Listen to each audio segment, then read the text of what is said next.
All right, we're out here enjoying another great summer of basketball, another hot day. We're here with Toomey Anderson to pick his brain and get all of your basketball insights. Toomey, of course, of LVBasketballRankings.com. Toomey, first of all, what's been some of the biggest stories this summer in terms of local basketball? Well, Chris, as you know, Lehigh Valley is one of the hotbeds of basketball in all of Pennsylvania. The summer action has been very heated. We had the Cedar Beach Cedar Beach action last weekend. Now we're here at the A-Town Throwdown. And throughout the summer league, Chris, I've been very impressed with a couple teams and players. Let's start off with Bangor, all right? The Jones brothers at Bangor. Really like the energy they're bringing with their guard, Mr. Holland, shooting from the outside. Look out for Bangor during the Colonial League season. As well, we'll also take a look at Bethlem Catholic and Allentown Central Catholic. The Catholic schools are back. They're coming with a lot of vengeance. Bethlem Catholic, the young brothers in the paint. 6'10", 6'8", Division I prospects with J.P. Pass and Will Melson on the outside. Look for Bethlem Catholic to be have a big season. Also down in Chew Street, Allentown Central Catholic returns all their players from last year.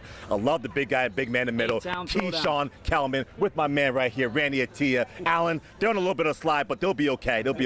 But Allentown Central Catholic, Bethlem Catholic, Bangor, very impressive so far. I thought this was going to be an interesting summer because we had so many great players graduate last year, and there's a lot of holes to fill around a lot of teams. Right. But that creates competition, it creates people stepping up, and also coaches have to kind of work those new players in with the returning players. True. How do you think that story has developed, and has it changed the landscapes as far as who will be the favorites coming up this winter? Well, every year there are great players that come and they got to leave. So, that's what they call these programs. Guys got to move up, step up to the plate. So, yes, we don't have the superstar talent, but there's still a lot of very good players.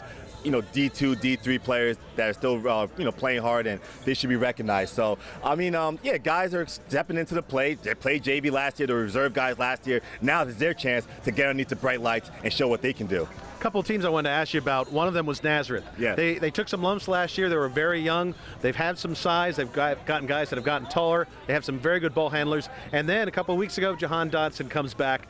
Experienced player, a great ball handler, great distributor. Yeah. Does that make Nazareth, does that put them in the upper echelon of the EPC right now? Well, when you have a player of Jahan Dodson's work coming through, you can't help. He's too good of an athlete, too good of a player not to put them in the upper echelon of the division. So, yes, he's coming in, and with Coach Joe Arndt, he runs great sets. Look for that flex. He's going to run that to the ground. Nazareth's going to be a team to be reckoned with. But, Chris, I got a sleeper for you, Chris. Okay. I got one in my back pocket. All right. Those Deer Up Huskies, ladies and gentlemen, look out for Deer Up, all right? They have very good athletes, good size in the front court. Coach Joe has worked very hard to build that program up. This is their time. I see them making it to the EPC playoffs. You heard it here first, right here.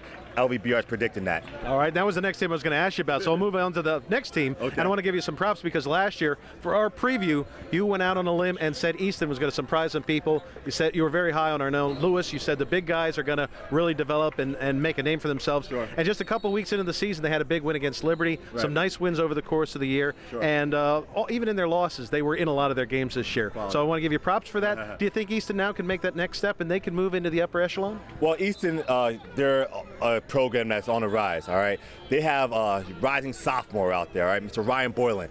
Excellent player. He had great experience last year, made some big plays for Ben Childs last year. Easton's a program on the rise. Jake Harris as well, having an awesome summer. Big man, 6'5" in the paint, very active. Easton's a team that, you don't know what you're going to get. They're going to come out here, they're going to play hard every game. If they're making shots, they can beat you. If they're struggling from the perimeter, they might struggle a little bit. But they're a program that I feel that there will be in the district playoffs and will be competing to make it to the EPC playoffs. All right, two other teams I wanted to quickly ask you about. Emmaus, they lost the Cackle-Reese brothers, but they got the big guys all coming back, and their ball handlers, to me anyway, seem to be doing pretty well so far this summer. And of course, your old stomping grounds at Parkland, they lost Sam Iorio. They have some big shoes to fill there. How have they been so far this summer? Well, when we talk about Parkland, when you talk about my old stomping ground, it's never rebuilding. All right, we're never rebuilding at Parkland, reloading. All right, so once again, Stevens comes in. His freshman team, his JV teams are all excellent teams. They're going to come in and they're going to have another successful season. Yes, it may not be, state playoff quality. They might, but they're going to be a very quality team. And Emmaus, yes, they lost to Twins, but Matt Sable's back. Josh Harris is in the paint. And look out for Bryce Deal. Listen out for Bryce Deal, rising junior, having an awesome summer, 6'4" wing player, doing great things. So Emmaus, they lose a lot of guards, but they're very active, very athletic, very big, strong. And Coach Yoda does an excellent job. They will be in the mix for competing for a championship. Hey, anything else caught your eye this summer, or players to watch, or younger players that have surprised you so far? Chris, we could talk here forever. We want to talk basketball. We can talk about players on and on and on. But for sure, there are definitely some younger players stepping up into the game out here. Like I said, we've talked about Bryce Steele a little bit earlier. I really like some of the things he's doing out there. And even Allen. Allen has some guys coming up in the game. He has some twins. Bless Jones has been having a superb offseason as well. So, there's a lot of guys coming up in the Poconos, all right? We're taking a little break. We're going to go up to the Poconos a little bit there, Chris, all right? Poconos has a couple nice players. My player, Stroudsburg, all right? Great shooter out there. Mr. Tyler Henry, shooting the lights out of the ball out there. East Stroudsburg South, Greg Eck, the chef. He's doing his thing. Pocono Mountain West has about 3 players that are scholarship-worthy players. So the North Pocono division is going to be a little bit more active this year, competing with the Valley. So all in all, it's going to be a super year of basketball. Guys leave, guys come and go. Coaches are here competing, improving players. So it's always going to be good times out here in the Valley. Thanks so much for your time, and continued success with you this summer. No time. Chris, are we done? You need more information? Oh, we done? I'll pick your brain again in a few weeks. All right, Chris. Always here. Thank you so much. Thanks so much for your time. Always watching.